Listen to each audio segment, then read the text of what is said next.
सुप्रभात साथियों, मैं कुंदन कुमार स्वागत करता हूं डीसी यानी डेली करंट अफेयर्स एनालिसिस के इस शानदार सेशन में। दोस्तों, आज के सेशन में आप पिछले 2 दिनों में घटित उन चुनिंदा प्रश्नों का संग्रह देखेंगे जो आगामी आपकी किसी भी परीक्षा के दृष्टिकोण से रामबाण साबित होने वाला है। तो चलिए शुरू करते हैं, आगाज करते हैं, श्री गणेश करते हैं आज के इस शानदार जानदार सेशन का एक शानदार मोटिवेशनल कोटेशन के साथ। तब तक पेज ऊपर हो रहा है, तब तक आप लोग जो भी विद्यार्थी इसको देख रहे हैं फटाफट से लाइक करिए, कमेंट कीजिए और इसको अपने अपने ग्रुप में शेयर कर दीजिए ताकि ये उन बच्चों तक पहुंच सके जो कंपटीशन की तैयारी कर रहे हैं। हालांकि बहुत सारे लोग करंट अफेयर्स के टीचर हैं, बहुत सारे हमसे बहुत धुरंधर लोग पढ़ाते हैं, लेकिन सबकी एक अपनी अपनी पढ़ाने की कला होती है दोस्तों। तो हो सकता है मेरी कला किसी को पसंद आ गए या किसी और टीचर की कला किसी और को पसंद आ गए, तो आप इस वीडियो को जितना अधिक से अधिक हो सके शेयर कीजिए अपने ग्रुप में। दोस्तों, आज का जो मोटिवेशनल है, तुम्हारे अनुभव ही वे रंग है, तुम्हारे अनुभव ही वे रंग है जिनसे तुम्हारी पहचान की तस्वीर बनती है। यानी आपकी अनुभव, यानी हर एक व्यक्ति के जीवन में कोई ना कोई उसका अनुभव होता है, किसी न किसी कार्य का क्या सर अनुभव होता है। उसी अनुभव के बदौलत वो क्या करते हैं, अपने मंजिल को पाते हैं। जैसे कि हम लोग को पढ़ाने का अनुभव हो रहा है, आपको क्रिकेट खेलने का अनुभव हो रहा है, किसी को गाना गाने का अनुभव हो रहा है। यानी प्रत्येक व्यक्ति को के जीवन में किसी न किसी कार्य करने की क्या होती है, अनुभव होती है। उसी से उस व्यक्ति की क्या बनती है, तस्वीर बनती है, एक छवि बनती है। पिछले वीडियो में आपसे क्वेश्चन पूछा गया था कि हाल ही में 10वां अंतर्राष्ट्रीय वन महोत्सव कहाँ शुरू हुआ, तो इसका उत्तर बहुत सारे बच्चों ने कमेंट सेक्शन में जाकर दिया है, भोपाल। तो बिल्कुल सही है, यानी 10वां अंतर्राष्ट्रीय वन महोत्सव इसकी शुरुआत शुरू कहाँ हुआ था दोस्तों, यह भोपाल में शुरू हुआ था। अब आते हैं आज के क्वेश्चन पर, और आज का क्वेश्चन का पहला क्वेश्चन जैसा कि मेरा दिवस से आता है, तो क्या है पहला क्वेश्चन यहाँ देखते हैं जरा। नेशनल राष्ट्रीय उपभोक्ता दिवस यानी नेशनल कंज्यूमर डे 2024। तस्वीर शानदार जानदार है। तस्वीर क्या है दोस्तों, शानदार जानदार यहाँ पे रखा गया है ताकि आप लोग के भी शरीर, आप लोग ठंडा हो गए हैं, ठंडा पड़ गए हैं ठंडा के दिन में, तो ये तस्वीर को देखकर आप लोग भी क्या हो जाइएगा, थोड़ा गर्म हो जाइएगा। क्या है नेशनल कंज्यूमर डे 2024, ये कब मनाया जाता है, क्यों मनाया जाता है, इन तमाम बिंदुओं पर क्या करने वाले हैं, हम चर्चा करने वाले हैं। तो दोस्तों, भारतीय उपभोक्ता संरक्षण अधिनियम 1986 ईस्वी में, यहाँ लिखते हैं भारतीय उपभोक्ता संरक्षण अधिनियम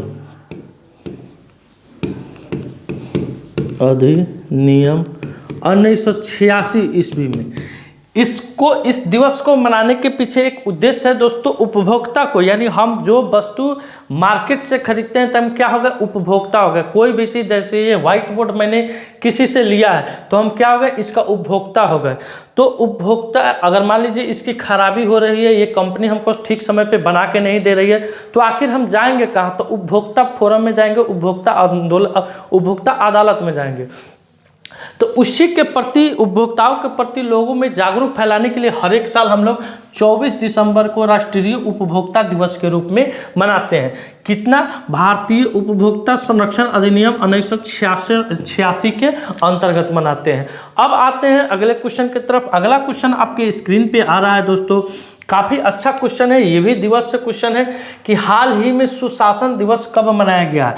तो जानते हैं कि सुशासन दिवस किनके जन्म दिवस के अवसर पर मनाया जाता है। साथ ही साथ ये भी जानने की कोशिश करेंगे कि सुशासन दिवस कब से मनाया गया, कब से मनाया जा रहा है दोस्तों। और साथ ही साथ ये भी जानेंगे कि सुशासन दिवस के दिन अन्य कौन कौन से दिवस को हम लोग भारतवासी सेलिब्रेट करते हैं। तो सबसे पहले सुशासन दिवस कब मनाते हैं, तो ये 25 दिसंबर को मनाते हैं, और 25 दिसंबर को ही क्रिसमस डे भी मनता है दोस्तों, और साथ ही साथ में तुलसी दिवस भी मनाया जाता है। और 25 दिसंबर को ही दोस्तों ये, अब सुशासन दिवस तो किनके जन्म दिवस के अवसर पर मनाया जाता है, तो भारत के पूर्व प्रधानमंत्री अटल बिहारी वाजपेयी, श्रद्धेय अटल बिहारी वाजपेयी जी के जन्म दिवस के अवसर पर हम लोग क्या मनाते हैं, सुशासन दिवस के रूप में मनाते हैं।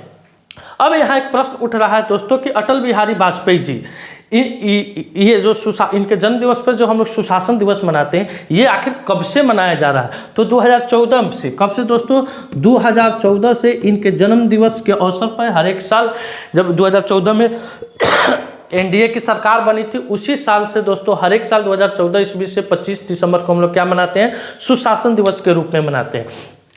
अब ये 25 दिसंबर को मनाया जाता है दोस्तों। तो इस बार जो अटल बिहारी वाजपेयी जी का जो जन्म दिवस मना है वो खास है, परीक्षा में आपसे पूछ सकता है क्योंकि उनका 100वां हैप्पी बर्थडे मना है। कै नंबर का मना है? 100वां हैप्पी बर्थडे मना है, 100वां जन्म दिवस क्या मना है? अटल बिहारी वाजपेयी जी का बना है। इस पर एक और प्रश्न आगे चलते हैं, देखते हैं उस प्रश्न को कि हाल ही में उत्तर प्रदेश में कहाँ पूर्व प्रधानमंत्री अटल बिहारी वाजपेयी जी की प्रतिमा का अनावरण किया गया है। तो दोस्तों उनके 100वें बर्थडे पर, कितना 100वें बर्थडे पर अटल बिहारी वाजपेयी जी की प्रतिमा का अनावरण लखनऊ में किया गया है। कहाँ किया गया है? लखनऊ में किया गया है। इस प्रतिमा का अनावरण लखनऊ के यानी उत्तर प्रदेश के माननीय मुख्यमंत्री योगी आदित्यनाथ जी और भारत के रक्षा मंत्री राजनाथ सिंह जी ने संयुक्त रूप से इस प्रतिमा का क्या किया है? उद्घाटन किया है। तो इसका उद्घाटन कहाँ हुआ है? लखनऊ में हुआ है, यानी ऑप्शन नंबर 2 इसका करेक्ट उत्तर हो जाएगा। अब बढ़ते हैं अगले प्रश्न की तरफ। अगला प्रश्न है कि 2025 महिला कबड्डी विश्व कप की मेजबानी कौन सा राज्य करेगा? यानी जो 2025 में महिला विश्व कप होने वाला है दोस्तों, इसकी मेजबानी भारत का कौन सा राज्य करने वाला है? आपके सामने 4 ऑप्शन दिए गए हैं। एक बिहार है, उत्तर प्रदेश है, झारखंड है और उड़ीसा है। तो सबसे पहले ये बताना है कि जो भारत है उसका राष्ट्रीय खेल क्या है? भारत का राष्ट्रीय खेल क्या है दोस्तों? 1 नंबर क्वेश्चन है, भारत का राष्ट्रीय खेल क्या है? राष्ट्रीय खेल। उसके बाद दोस्तों बताना है कि अभी वर्तमान में खेल मंत्री कौन है। यहाँ से आपको प्रश्न सब देखने को मिलेंगे, अभी वर्तमान में खेल मंत्री कौन है। तो चलते हैं, जब तक इस क्वेश्चन को करते हैं आप इसका उत्तर फटाफट से कमेंट सेक्शन में बताने का कोशिश करिएगा। तो जो 2025 का जो महिला कबड्डी विश्व कप है, जो इसकी मेजबानी दोस्तों अपना राज्य बिहार करने वाला है। कौन सा राज्य करने वाला है? बिहार करने वाला है। तो एक क्वेश्चन यहाँ और हम दाग देते हैं कि बिहार का राजकीय खेल क्या है? बिहार का राजकीय खेल क्या है? खेल क्या है दोस्तों? साथ ही साथ ये भी दाग देते हैं कि बिहार के जो खेल मंत्री है वर्तमान में वे कौन है। यानी ये तो केंद्र के खेल मंत्री का नाम लिखे हैं हम यहाँ पे। अब यहाँ पे 4 नंबर में लिख दे रहे हैं बिहार के खेल मंत्री। फटाफट से इसका उत्तर आपको कमेंट सेक्शन में देखते चलना है कि बिहार के खेल मंत्री कौन है। यानी इस क्वेश्चन के अलावा 4 क्वेश्चन आपके स्क्रीन पे आ रहा है, तो इस क्वेश्चन का उत्तर होगा बिहार। अब यहाँ एक और समस्या पैदा हो रही है दोस्तों। क्या समस्या हो रही है कि बिहार के किस जिले में इस प्रतियोगिता का आयोजन किया जाएगा। यानी इससे पहले जो इस प्रतियोगिता का आयोजन बिहार में हुआ था तो बिहार के पाटलिपुत्रा खेल कम्प्लेक्स में हुआ था। अब जो राजगीर में भी नया खेल विश्वविद्यालय बना है, वहीं पर इस प्रतियोगिता का आयोजन होगा, राजगृह में। अब आते हैं भारत का राष्ट्रीय खेल। क्या है सर भारत का राष्ट्रीय खेल? तो हॉकी है। भारत और पाकिस्तान का संयुक्त रूप से राष्ट्रीय खेल क्या है आपका दोस्तों? हॉकी है। अब खेल मंत्री कौन है? यानी भारत के खेल मंत्री वर्तमान में कौन है? तो मनसुख मंडाविया। कौन है दोस्तों? मनसुख मंडाविया। इससे पहले कौन थे? अनुराग ठाकुर थे। इससे पहले कौन थे? अनुराग ठाकुर थे। अब कौन है? मनसुख मंडाविया। मनसुख मंडाविया नहीं। अब यहाँ पे एक और प्रश्न आ रहा है कि बिहार का राजकीय खेल क्या है? क्या है बिहार का राजकीय खेल? तो कबड्डी है। क्या है? कबड्डी है। चित कबड्डी आस लाल मर गया प्रकाश लाल, मेरा मुझ तो है नहीं, मेरा मुझ लाल लाल। कुछ क्या है? कबड्डी है। अच्छा एक बात और बताइए कि बिहार का राजकीय खेल कबड्डी है तो बांग्लादेश का राजकीय खेल क्या है? बिहार का राजकीय खेल कबड्डी है तो बांग्लादेश का राजकीय खेल क्या है? तो राष्ट्रीय खेल। तो बांग्लादेश का भी राष्ट्रीय खेल क्या है? कबड्डी है। अब आ रहा है क्वेश्चन यहाँ पे, बिहार के खेल मंत्री कौन है? अभी वर्तमान में बिहार के खेल मंत्री सुरेंद्र मेहता है। कौन है दोस्तों? सुरेंद्र मेहता है। सुरेंद्र मेहता है, कौन है, वर्तमान में ये बिहार के खेल मंत्री हैं सुरेंद्र मेहता। तो इस क्वेश्चन से आपको इतनी सारी जानकारियां देखने को मिली। चलिए बढ़ते हैं अगले प्रश्न की तरफ। अगला क्वेश्चन आपकी स्क्रीन पे है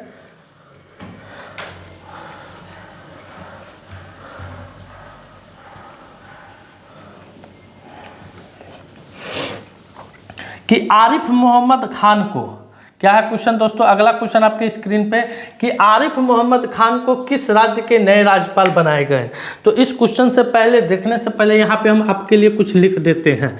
क्या लिख देते हैं, यहाँ तो लिखा हुआ है केरल, मिजोरम, उड़ीसा। ठीक है दोस्तों, आरिफ मोहम्मद खान किस राज्य के नए राज्यपाल बने हैं दोस्तों। तो सबसे पहले जान लेते हैं कि आरिफ मोहम्मद खान पहले किस राज्य के राज्यपाल थे।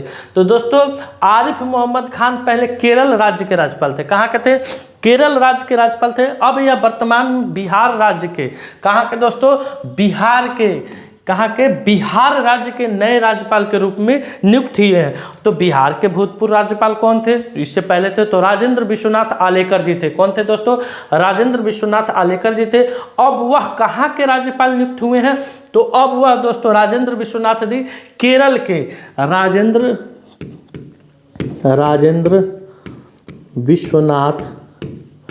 विश्वनाथ आलेकर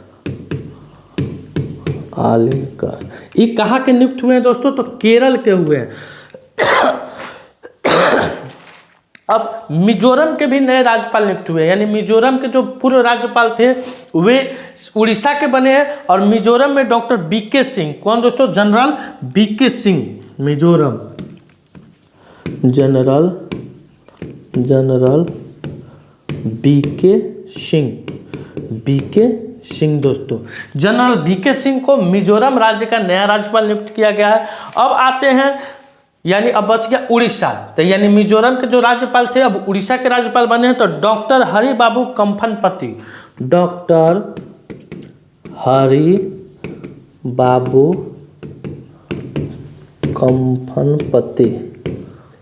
कंफनपति ये पहले आपको मिजोरम के राज्यपाल थे। अब ये कहाँ के राज्यपाल बने हैं, उड़ीसा के राज्यपाल बने हैं। बिहार के राज्यपाल कौन बन गए हैं दोस्तों, तो आरिफ मोहम्मद खान बन गए हैं।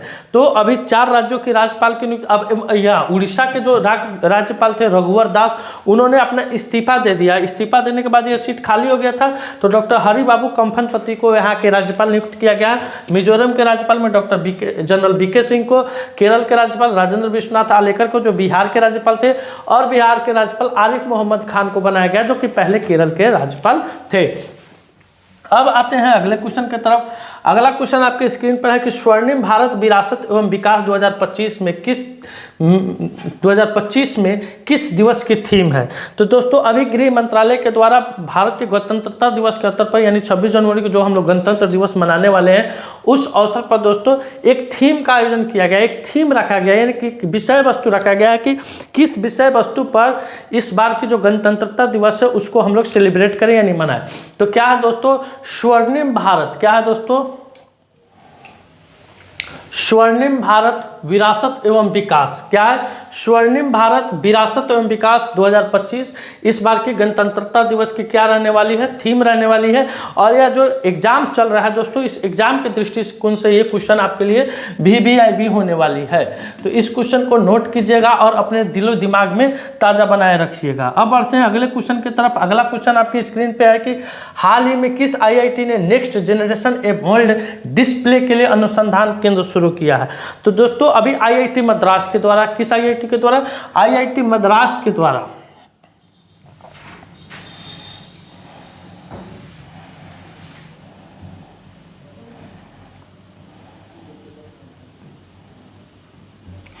हाल ही में किस IIT ने नेक्स्ट जनरेशन एमोल्ड डिस्प्ले के लिए अनुसंधान केंद्र शुरू किया गया है। तो दोस्तों IIT मद्रास के द्वारा अभी जो नेक्स्ट जनरेशन है उसके लिए एमोल्ड डिस्प्ले के लिए एक अनुसंधान केंद्र शुरू किया गया।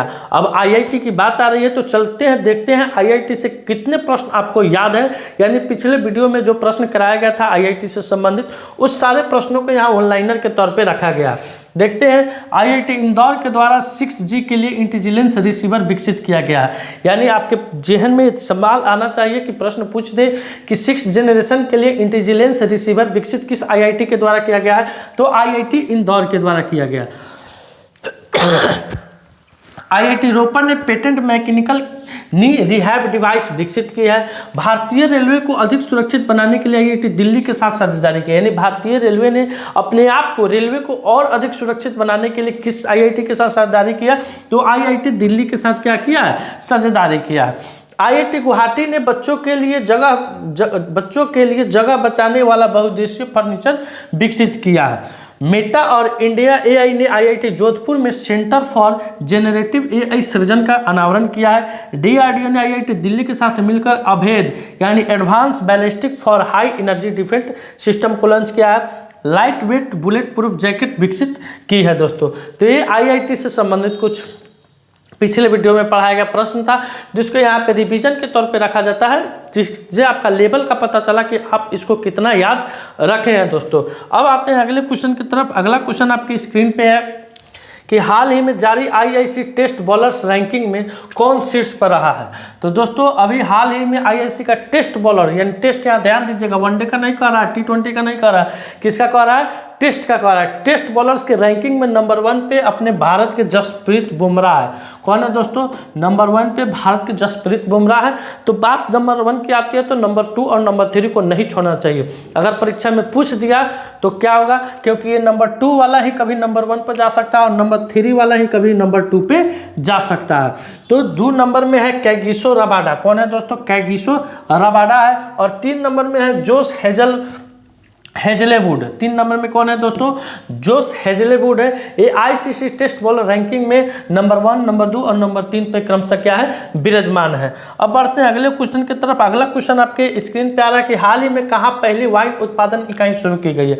बड़ा इंटरेस्टिंग क्वेश्चन है दोस्तों। उत्तराखंड सरकार ने वाइन पर्यटन को बढ़ावा देने के लिए उत्तराखंड में पहली बार वाइन उत्पादन इकाई की शुरुआत की है। तो इस क्वेश्चन का उत्तर क्या हो जाएगा? उत्तराखंड हो जाएगा।